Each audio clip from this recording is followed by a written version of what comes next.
Good morning, students. So it's over the last part or the fifth part of our poem Ode to the West Wind. So चलो पढ़ते हैं पांचवा part. Make me thy lyre, even as the forest is. Lyre का मतलब होता है एक musical instrument, कि तुम एक मुझे क्या बना लो. किससे कह रहा है ये? वेस्ट विंड से कह रहा है. वेस्ट विंड से कह रहा है कि मेक मी दाई लायर, तुम मुझे अपना लायर बना लो, अपना हार्प बना लो, या फिर अपना म्यूजिकल इंस्ट्रूमेंट बना लो. Even as the forest is, जैसे कि क्या है फॉरेस्ट, मतलब तुम सब जंगलों के बीच से जब गुजरती हो तो तुम अजीब तरह की और एक आवाज़ निकालती हुई जाती हो, वैसे ही तुम मुझे भी अपना क्या बना लो, एक लायर बना लो. What if my leaves are falling like its own? क्या हुआ? What if my leaves are falling like its own? क्या हुआ यदि मेरी पत्तियाँ गिर भी रही हैं तो? इसका मतलब क्या कह रहा है कि क्या हुआ मैं कमज़ोर हो गया तो, क्या हुआ मुझ में इतनी ताकत नहीं बनी तो, नहीं रही तो क्या हुआ? The tumult of thy mighty harmonies will take from both a deep autumnal tone, sweet thought and sadness. तो क्या हुआ?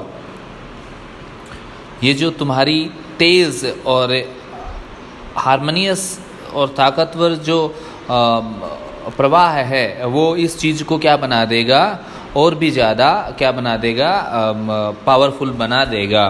From both a deep autumnal tone sweet though in sadness. ये जो म्यूज़िक है उसको ये क्या कर देगा, ये सैडनेस का टाइम है, लेकिन इस टाइम में भी क्या है, मेरी कमज़ोरी को, मेरे जो पुराने हो चुके या फिर मेरे जो कमज़ोर हो चुके विचार हैं, उनको तुम क्या कर सकती हो, तुम में इतनी क्षमता है कि तुम इनको पावरफुल बना सकती हो, लाउड कर सकती हो. द टुमल्ट का मतलब क्या होता है? टुमल्ट का मतलब होता है ताकतवर बनाना. ठीक है, ओके. उसके बाद में क्या कहता है? बी दाउ स्पिरिट फायर्स, तुम बन जाओ स्पिरिट फायर्स, एक उग्र स्पिरिट बन जाओ. My spirit be thou me impetuous one, मतलब कि तुम बन जाओ. इम्पेचुअस का मतलब होता है जो पेशेंस नहीं होता है जिसमें, मतलब कि तुम क्या बन जाओ, एक जिज्ञासु बन जाओ, या फिर जो इम्पेचुअस नहीं होता है, जो क्या होता है जिसमें be thou spirit fierce my spirit be thou me impetuous one, तुम बन जाओ, एक उग्र स्पिरिट बन जाओ, मेरी स्पिरिट बन जाओ. बी दाउ मी, तुम मैं ही बन जाओ, मतलब तुम मुझ में समा जाओ या फिर मैं तुम में समा जाऊं. बी इम्पेचुअस वन, जो कि जिसमें क्या है, सहन करने की क्षमता ना हो, मतलब कि तुम क्या बन जाओ, जिसको कोई कंट्रोल कर सके, ऐसा, जिसको कोई कंट्रोल ना कर सके, ऐसा बन जाओ. My drive my dead thoughts over the universe, मेरे जो विचार हैं, मेरे जो थॉट्स हैं, मेरी जो कामनाएं हैं, उनको drive them over the universe, तुम इस पूरे ब्रह्मांड पे उन सारी चीज़ों को फैला दो. Like withered leaves to quicken a new birth, like withered, जो रोग की वजह से जो पत्तियां गिर गई हैं, या फिर जो पत्तियां अब पक गई हैं वो अब गिर जाती हैं, उसी तरह से तुम क्या करो, मेरे जो मेरे जो विचार हैं, मेरे जो कैसे विचार बताए हैं उसने, डेड थॉट्स, जो मरे हुए विचार हैं, मतलब कि दुनिया उनको नहीं जानती हैं, मेरे जो विचार हैं उनको तुम क्या करो, एक लीव की तरह क्या करो, उठा दो. मतलब कि like a leave to quicken a new birth, तुम पत्तियों को जिस तरह से ज़मीन में दबा देती हो और बीजों को तुम ज़मीन में दबा देती हो, ताकि क्या है, फिर से कोई नई पत्तियां फूल पौधों शाखाओं पे खिल जाएं, वैसे ही तुम क्या करो, मेरा जो विचार है उनको तुम फैला दो, ताकि दुनिया में क्या हो सके, जागरूकता आ सके, दुनिया में क्या आ सके, इस दुनिया में फिर से कोई क्रांति आ सके. And by the incantation of this verse, और इस वर्स के, इस गाने के मंत्र उच्चारण से scatter as from an unextinguished hearth. ठीक है, इस वर्स को तुम फैला दो। स्कैटर का मतलब होता है फैला देना। From as from an unextinguished hearth. Hearth का मतलब होता है कोई चूल्हा, सिगड़ी। Ashes and spark my words among mankind. तुम मेरे शब्द इस दुनिया में इंसानों के लिए फैला दो जिस तरह से किसी बुझते हुए अंगारे, कुछ बुझते हुए अंगारे किसी सिगड़ी में या चूल्हे में पड़े होते हैं और कोई हवा आती है और वो आगे जाके क्या करते हैं, फिर से क्या करते हैं, आग लगा देते हैं। उसी तरह से नहीं है। सो ये कह रहा है कि जिस तरह से बुझे हुए चूल्हे से कुछ स्पार्क्स यदि आ जाते हैं बाहर या फिर कहीं किसी जगह पे गिर जाते हैं तो वो क्या करते हैं, वहाँ फिर से एक के आग जला देते हैं। उसी तरह से कह रहा है कि मेरे जो विचार हैं वो डेड हो रहे हैं, ठीक है, पुराने हो रहे हैं। तो तुम ऐसा करो कि इन विचारों को तुम फैला दो, ताकि क्या है, जिस तरह से सूखे मतलब जो बुझती हुई आग फिर से कोई नई आग जला सकती है, तुम उस तरह से करो कि मेरे विचार इस दुनिया में ज़िंदा रह सकें। Be thou my lips to unawakened earth. तुम मेरे लिप्स बन जाओ, मेरे होठ बन जाओ, होठ बन जाओ जो कि क्या कर सकें, अनअवेकन्ड अर्थ, जो क्या कर सकें इस दुनिया को, जो अनअवेकन्ड का मतलब होता है जो सोई हुई दुनिया है, उसको क्या कर सकें, जगा सकें। मतलब कि इंसानियत आज क्या हो रखी है, सो चुकी है। ठीक है, तो मेरे जो तुम लिप्स बनोगे तो मेरी लिप्स और मेरी आवाज़ सुन के, तुम्हारे साथ मेरी आवाज़ सुन के ये दुनिया क्या हो जाएगी, अपने सुसुप्त अवस्था से बाहर निकल के आ जाएगी। The trumpet of a prophecy. Okay, पहली लाइन को देखते हैं, उससे पहले वाली लाइन को है be through my lips to unawakened earth. तुम मेरे होठों से होके इस दुनिया में इसको जगाने का काम करो। And play the trumpet of a prophecy, और दुनिया में एक प्रोफेसी फैला दो। ट्रम्पेट का मतलब होता है तुरही, तो तुम एक ये तुरही बजा दो। ओ वाइंड तुम मेरा काम कर दो, दुनिया में ये वाली बात फैला दो। कौन सी बात फैलानी है? If winter comes can spring be far behind. यदि विंटर आ गई है, यदि सर्दियाँ आ गई हैं, तो can spring be far behind, तो तुम्हें क्या लगता है स्प्रिंग जो है, बसंत है, वो ज़्यादा दूर है क्या? मतलब ये एक यहाँ एक सवाल पूछ रहा है कि दुनिया में ये एक मैसेज फैला दो कि यदि जब सर्दी आ जाती है तो क्या बसंत बहुत ज़्यादा दूर रहती है क्या? ठीक है, तो यहाँ एक ये रेटोरिक क्वेश्चन पूछा गया है कि बुरा वक्त है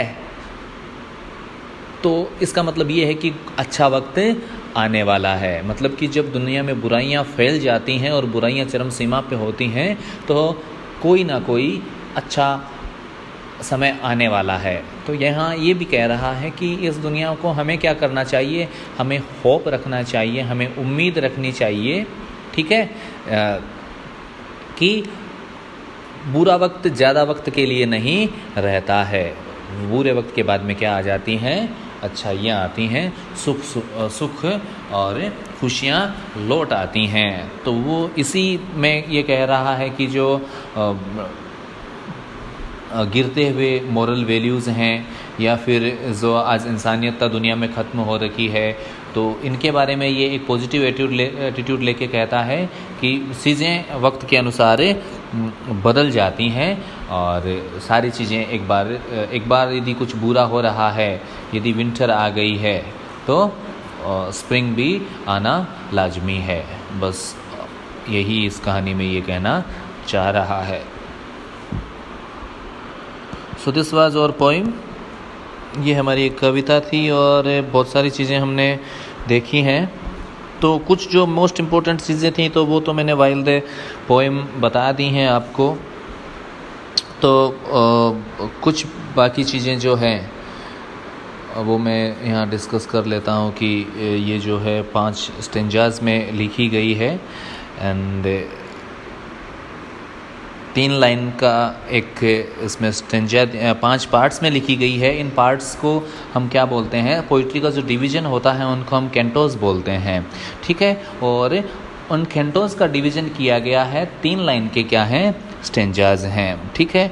तो 3 लाइन के स्टेंजाज हैं, तो हम देखते हैं चलो पहली लाइन को, तो कि इनका राइम स्कीम क्या है। तो इसका राइम स्कीम हम देखेंगे कि पहली जो लाइन है, पहले पार्ट की पहली लाइन हम देखेंगे तो बीइंग, और तीसरी लाइन देखो फ्लीइंग, ठीक है। तो पहली लाइन तीसरी लाइन के साथ क्या कर रही है, राइमिंग कर रही है। पहली लाइन क्या कर रही है, तीसरी लाइन के साथ में राइमिंग कर रही है। तो पहली लाइन बीइंग को हम दे देंगे ए, और फ्लिंग को भी दे देंगे हम ए, क्योंकि ING इंग का साउंड जहाँ आ रहा है वो एक साउंड को रिप्रेजेंट कर रहे हैं, पहली लाइन का अंत और तीसरी लाइन का अंत।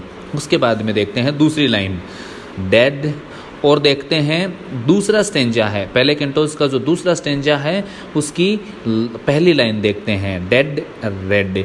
तो पहले स्टेंजा की दूसरी लाइन तीसरे स्टेंजा की पहली लाइन से क्या कर रही है, राइम कर रही है, ठीक है।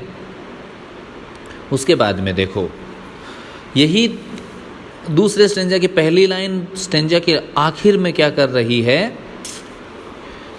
है, रेड बेड, ठीक है।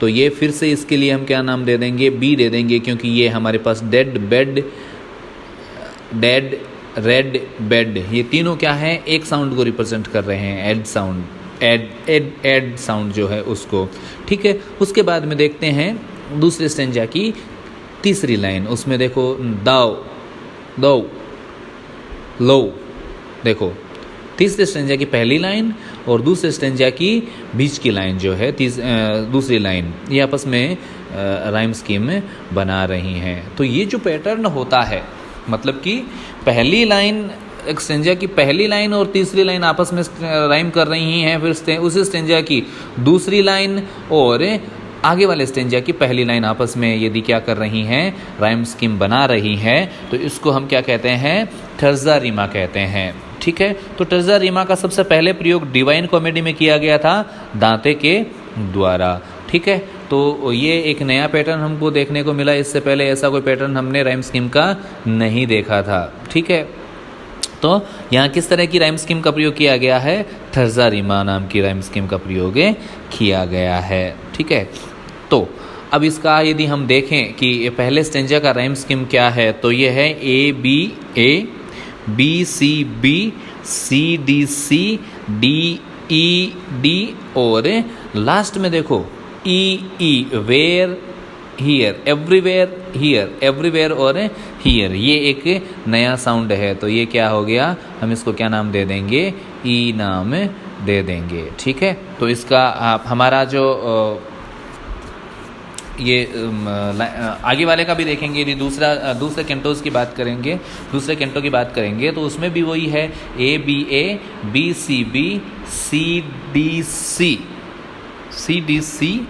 D E D E E, ठीक है।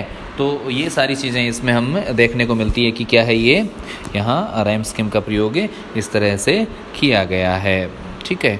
इसके साथ साथ हम देखने की कोशिश करें तो देखो,